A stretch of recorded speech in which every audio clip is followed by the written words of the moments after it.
जो सरकार अपनी ही बेकसूर प्रजा पर हमला करती हो उसे सभ्य कहलाने का कोई हक नहीं है। याद रखना, ऐसी सरकार ज्यादा दिन राज नहीं कर सकती। आज मैं ये घोषणा करता हूँ कि मेरे ऊपर पड़ा एक एक प्रहार अंग्रेज सरकार के ताबूत की कील साबित होगा। ये बातें पंजाब के शेर लाला लाजपत राय ने कही थी। पंजाब वीरों की धरती है। लाला लाजपत राय लाल बाल और पाल की जोड़ी में से एक थे जिन्होंने अत्यंत वीरता और निस्वार्थ भावना से ब्रिटिश साम्राज्य के खिलाफ संघर्ष किया था। उनको पंजाब केसरी भी कहा जाता है। लाला लाजपत राय का जन्म पंजाब के फिरोजपुर जिले के दूधिके गांव में 28 जनवरी 1865 को हुआ था। उन्होंने गांव से ही अपनी शिक्षा आरंभ की और फिर लुधियाना के मिशन हाई स्कूल में पढ़ने गए। वो पढ़ाई में बहुत अच्छे थे, जिसकी वजह से उन्हें स्कॉलरशिप भी मिली थी।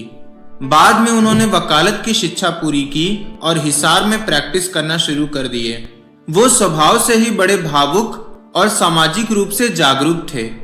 दूसरों की मदद करना उनके स्वभाव में था। इसी वजह से वो स्वामी दयानंद द्वारा छेड़े गए आर्य समाज के एक आंदोलन से ज्यादा समय तक अप्रभावित नहीं रह पाए। आर्य समाज उन दिनों धार्मिक और सामाजिक रूढ़ियों को खत्म करने के लिए लोगों को जागरूक करने का अभियान चला रही थी। लाला जी भी आर्य समाज के साथ काफी उत्साह पूर्वक काम करने लगे। उन्होंने हिसार में एक संस्कृत स्कूल खोला और लाहौर में दयानंद एंग्लो वैदिक कॉलेज की स्थापना की। 1899 में जब देश में भीषण सूखा पड़ा था, तब उन्होंने लोगों की मदद के लिए जान लगा दी थी। उन्होंने पहली बार 1888 में प्रयाग में कांग्रेस की मीटिंग ज्वाइन की और 1905 में कांग्रेस के एक बड़े नेता के रूप में उनकी पहचान बनी, जब उन्हें गोपाल कृष्ण गोखले के साथ बंगाल के बंटवारे की खिलाफत करने इंग्लैंड भेजा गया। इसी दौरे के बाद अंग्रेजों के बारे में उनका नजरिया भी बदल गया। उन्होंने कहा कि देशवासियों को इन अभिमानी शासकों की दया पर निर्भर नहीं रहना चाहिए, बल्कि अपने लक्ष्य को पाने के लिए खुद को ताकतवर बनाना चाहिए। लाला जी एक कुशल वक्ता थे। स्वामी दयानंद की मृत्यु के समय दिया गया उनका भाषण आज भी याद किया जाता है। वो जितना अच्छा बोलते थे उतना ही अच्छा लिखते भी थे।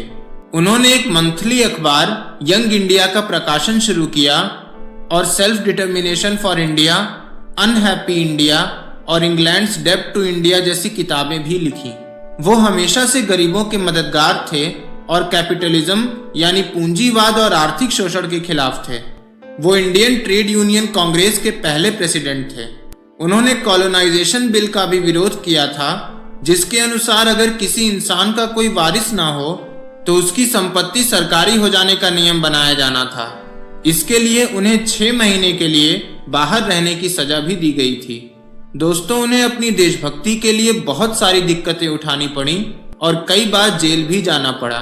उन्होंने मोतीलाल नेहरू और चित्तरंजन दास की बनाई स्वराज पार्टी ज्वाइन की और इसी पार्टी से चुनाव जीते। इस समय तक भारत के विकास के बारे में रिपोर्ट बनाने के लिए अंग्रेज सरकार ने साइमन कमीशन का भी गठन कर लिया था, जिसका भारत में जमकर विरोध हुआ, क्योंकि इसमें सिर्फ अंग्रेज थे और कोई भी भारतीय सदस्य नहीं था।